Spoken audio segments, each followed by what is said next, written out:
Good morning Odisha. आज 21 अगस्त 2026 शुक्रवार। एबे आसंतु नजर पकेबा आज दिनर टॉप 20 खबर गुड़िक उपरे। आजिर प्रथम खबर रे सुवर्णरेखा रे बड़ धरणर बन्या फल तलिया अंचल बन्या परिस्थिति सृष्टि होई जनजीवन संपूर्ण अस्तव्यस्त होई पड़िछि। तेबे पानी घेर भितर 40 रु ऊर्ध्व पंचायत प्राय 2 लाख रु अधिक लोक बसी रहिछंती। चलित वर्ष सुवर्णरेखा नदीर ए हेउछि द्वितीय बन्या। गतकाली पक्षरु नदीर जलस्तर विपेद संकेत पार होइथिला। तेबे राति तमाम जलस्तर बढ़ुतिबा बेले सकाळु कमुछि नदीर जलस्तर। परवर्ती खबर हीराकुद जल भंडार रे बन्या जल बढ़ुची। खोलिला जल भंडार आहुरी 2टी गेट। तेबे वर्तमान 70टी गेट जरिया रे हेउची जल निष्कासन। उपर मुंडरे वर्षा परिमाण वृद्धि जोगु हीराकुद जल भंडार को पुणी थरे अत्यधिक बन्या जल प्रवेश करिबा आरंभ करिछि। फलरे जल भंडार जलस्तर वृद्धि पाइबारे लागिछि। एहाकु दृष्टि रे रखी जल भंडार रु बन्या जल निष्कासन पई आहुरी 2टी स्विच गेट खोला जाउछि। तेबे बाम और डाहाण पार्श्वर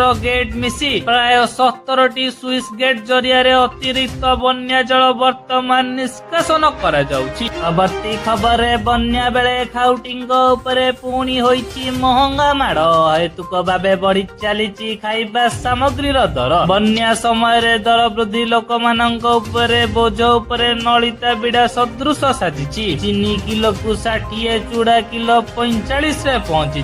तेबे मासे भितरे चीनी किलो प्रति 20 टंका बढ़ी बेले चूड़ा किलो प्रति 5 टंका वृद्धि पाई। राज्य रे गोटाए पटे बन्या जोगु हजार हजार लोक पानी घेर रे थिबा बेले खाइबा सामग्रीर दरदाम वृद्धि रे नियंत्रण आसुनाही। केवल चूड़ा चीनी नुहे बरं तेल डाली चाउल।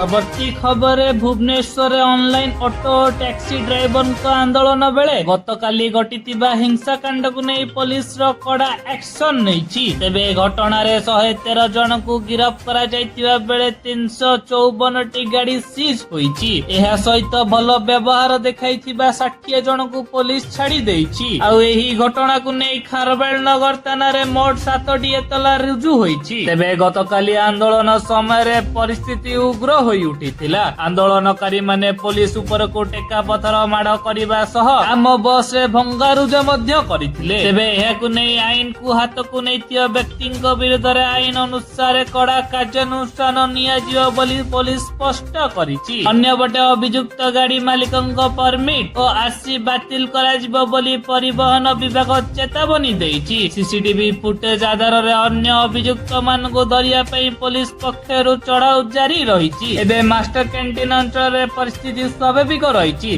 तथापि सुरक्षा दृष्टि पुलिस पक्षरु घटनास्थल रे कड़ा नजर रखा जाइछि। साधारण ऑटो चलाचल करुतिले मध्य ऑनलाइन ऑटो सेवा एबे भी बंद रहिछि। अवर्ती खबर अगस्त 28 तारिख रे राज्य सरकार कैबिनेट बैठक अनुष्ठित करिबाकू जाउछंती। एही संक्रांत रे संसदीय व्यापार विभाग पक्षरु मंत्रिमंडल सदस्य माननकू अवगत कराई दिया जाइछि। तेबे सूचना अनुसार लोकसेवा भवन रे तृतीय महल रे अपराह्न 5टारे अनुष्ठित हेबाकू थिबा उक्त बैठक रे 5टी विभागर 7टी प्रस्ताव को अनुमोदन मिलिबाकू रहिछि। अवर्ती खबर जटणी ठारे प्रतिष्ठा हेबाकू जाउथिबा होमी भाभा कैंसर हॉस्पिटल और गवेषणा केंद्र पई आवश्यक अतिरिक्त अर्थ राज्य सरकार निजस्व बजेट रु जोगाई देबे। तेबे मुख्यमंत्री मोहन चरण माझी निर्देश रे राज्य सरकार पक्षरु एही निष्पत्ति निया जाइछि। सेही परी एही हॉस्पिटल टी प्रसिद्ध कैंसर चिकित्सालय टाटा मेमोरियल सेंटर भली भारत सरकार आणविक शक्ति विभाग अधीन रे प्रतिष्ठा करा जाउछि। एही हॉस्पिटल रे पूर्वरु शଯ୍या संख्या 200 रखा जाइतला। तेबे परवर्ती समय रे एहाकू 385 को वृद्धि करा जाइथिला। एथि पई निर्माण पई खर्च आकलन वृद्धि पाई जाइछि। तेणु अतिरिक्त आवश्यक अर्थ राशि ओडिशा सरकार वहन करिबा बोली मुख्यमंत्री नीतिगत भाबे निष्पत्ति नेइछंती। हॉस्पिटल शଯ୍या क्षमता वृद्धि और अन्य भित्तिभूमि उपकरण पई एही अर्थ विनियोग हेबो।